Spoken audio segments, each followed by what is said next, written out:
Ange, I just wonder, well, first and foremost, what sort of shape your squad's in after the international break? Who are you getting back? Who do you no longer have?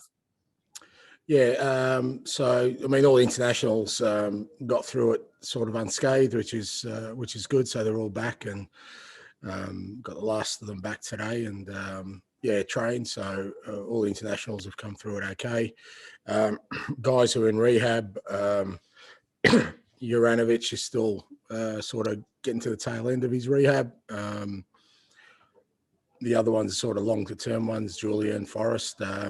Mikey Johnson's available, which is good. And aside from that, the rest of the boys, just worked hard over the last 10 days. Guys like, Jacky Marcus and a couple of others who've missed a bit of preparation. So from that perspective, yeah, they were available, but they're in better condition now.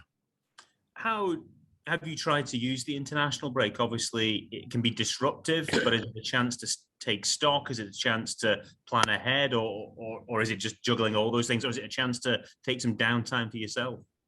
No, it's a chance to do all those things. I mean, obviously, the last international break was pretty hectic for us, coinciding with the end of the transfer window. So, we had players leaving, players coming. Then we had sort of some issues coming out of the internationals with injuries. So, this one was just a little bit calmer. Not to say I didn't light a couple of candles every time the boys played, but in terms of here at Lennoxtown, we could do some real good work with guys like Carter Vickers and Jota, who in the last window really just had a couple of sessions and we threw them in. We could get some training into them and also allowed us to do some work, along with Michael Nicholson, just some forward planning stuff in terms of January, in terms of, the structure around the football department. So it was just good to work through that period on a number of fronts. And you went into the international break on the back of that win up at Aberdeen. Are you hoping that's a catalyst for the rest of the season? We all know how much the players enjoyed that win, and you as well. It was pleasing. It's hard to say whether it's a catalyst. Like I said, for me, what's important is that, as I said, after that game, this international window, we just had to make sure we got through it as best we could from a injury and fitness perspective, because I knew coming out of it, we just have more options if everything was normal for us. And for all intents and purposes, that's how it's transpired, because, as I said, everyone got through international window unscathed. We got some work into some guys who, needed some work. We're getting some guys back from injury. So that's where I think, if we get momentum now, that's where we're in a pretty good place in terms of just having a real, a healthier squad and a better prepared squad than what we probably did coming out of the last window. In terms of that victory, what has it done for the confidence of the players as well? Yeah, look, every win helps. I guess, people sort of kept going on about our away record, dating back to, last year. And, that kind of thing becomes almost, overbearing everything else you're trying to do. So, having had that victory now, and it wasn't an easy game by any stretch. And, we weren't sort of as dominant as we have been in other games where we haven't won.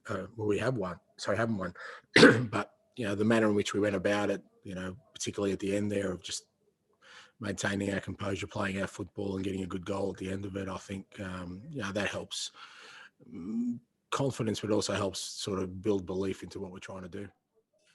And is this the most settled you feel the squad has been since you've been in the door? Yeah, definitely. As I said, it has been right from the start. Probably unsettled is the word, because, like I said, even just 4 weeks ago, we had guys leaving who were pretty important players. I mean, if we look at, I think we played Rangers before we went to the break, and guys like Odson and Ryan, who were in the starting lineup, left, and we lost Kyogo and Cal, who were in the starting lineup for the next sort of 3-4 weeks. So we had guys coming in. Jacky Marcus was doing quarantine this time, 4 weeks ago. As I said, Jota and Cameron were still, 1 or 2 sessions into their Celtic career. So it has been unsettled, but that's why, after, like I said, after the Aberdeen game, I was kind of cross fingers that we'd get through this international period with the guys away, coming back without any issues. And more importantly, we could, the ones we have got here who have been rushed in and we're just throwing them into play could get settled themselves, even just off the field, guys who are literally coming here off a plane and we're putting them in the team, just have a chance to get settled. So I think not just me, but I think the whole squad probably feels, as I said, better prepared than we've been before. Yes, that can only be a good thing for you. So how important is it now that, as you said previously, that you build some momentum and between now and the next international break, you go on a run of results?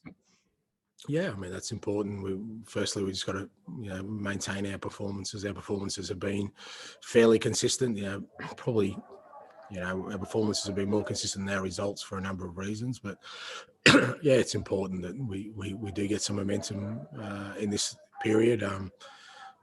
Again, it doesn't mean it's going to be easy. We've still got some challenges, including tomorrow's game, which will be a tough one. But I just feel like the squad's better prepared for what's ahead now. We've got not just, a few players coming back. We've got a settled squad, Hi, Ange. But you mentioned about working with Michael. How is that relationship developing? And this certainly looks like a building job, not just for short term, but for long term for Celtic. How is that relationship working, and what are you expecting out of it, short term, medium term, and long term? Yeah, the relationship's working well. I mean, obviously, it helps that Michael's been here, and I already knew Michael sort of, he was one of the first people I kind of met through the whole process of being appointed. So, and he was, involved in a lot of our transfer dealings anyway. So, I've already sort of had an established relationship, which made it easier in terms of the transition. And yeah, we're working well. And, he understands, again, because he's been here, the sort of the job that's ahead of us in all those, as you mentioned, short, medium and long term. And, we're very much working together to just put the pillars in place that we need to. We have some immediate concerns, obviously, and that's around sort of the football department and looking at a January. But, you want to build something that's, I'm of a similar sort of mold where you want to build something that's not just for immediate success, but for sustainable success. So you've got to get into some more strategic thinking, and I'm working alongside Michael, hand in hand in that. And as I said, for me, it's been helpful that he's already part of, the organisation here, and he's got a long history with the organisation. He understands what success looks like, and hopefully we're together. We'll be building something sustainable for the future. I think when you arrived, you spoke about working with the current backroom team. Do you have any indications as to whether you would want to bring in any more? Some of the people that you've worked with in the past, are those the sort of discussions you're having with Michael just now? Yeah, I mean, I'm not. I've never been one that's been wedded with working with people that I have in the past. If anything, I've kind of enjoyed the going into different environments and working with different people. And it's not about, the football staff here or the football department, not just the football staff. For me, what was obvious as soon as I came in was that we needed to add people. We brought in Anton in terms of our sports science, and he's been really, he's been brilliant since he's come in, not just with what he's been able to input, but also helping the guys who already existing in the department, whether that's sports science or medical, because we've been a man or two short in that area, and there's other areas that we're looking to again sort of bolster up, particularly around scouting, recruiting. So it's not about replacing people here, and it's certainly not about me bringing people in that I've worked with in the past. It's about, I've always tried to bring in the best people possible, and irrespective of their backgrounds or whether I've worked with them or not, because I reckon when you go down that track, I'm limiting myself. So we'll cast the net far and wide. We'll get the best people in. And that's what we need to do. We need to bring in more people in to bolster up sort of the existing structure here. Thanks, Ange. Good luck tomorrow. Thanks, mate. Gavin? Ange, looking ahead to the weekend, it's another away game. Of course, the last match was your first big away win in the league. It seemed really significant. How important is it to carry that away form over going into tomorrow? Well, I just think every game's important. I think every game has, some sort of significance to it, and whether that's home or away or in the league or in Europe or in a cup game. For us, what's important is, as I said, are we prepared for what's ahead? Because it's going to be a difficult game, a difficult challenge away from home. Against a side that started the season pretty well. So that's where our focus is, and all I can say is that we're well prepared for that. I feel more that the squad is as well as prepared as we have been since day one, since I got here, and that's the most important thing for me. What happens beyond that, that's going to depend on our performances tomorrow and beyond, and tackling each challenge. But I just don't think that it's about one game. For us, it's about, getting a series of performances together and then backing that up with results. You say Motherwell have had a good start to the season in the top half. They're quite typically a fit and a physical team. What do you expect from them at Fir Park? Yeah, look, I think, you kind of discount them a little bit if you just say they're just a physical team, because I don't think they'd be sort of in the top half of the table by just taking one single approach. They've got some, real threats up front. They're well organised, and like most teams, I think they'll come well prepared against us to stop us. But what's been important for us is that when we've played our football and been on the front foot and taken the game to the opposition, then we've made it difficult, and that's what we've got to try and do tomorrow. Start off really well, and which we did at Aberdeen, and then we kind of grinded our way through the rest of the game until they scored, and then we sort of lifted again. We just got to maintain a certain intensity and tempo in our game right through. When we've done that this year, we've been as good as anyone, but that's what we're going to try and aim for.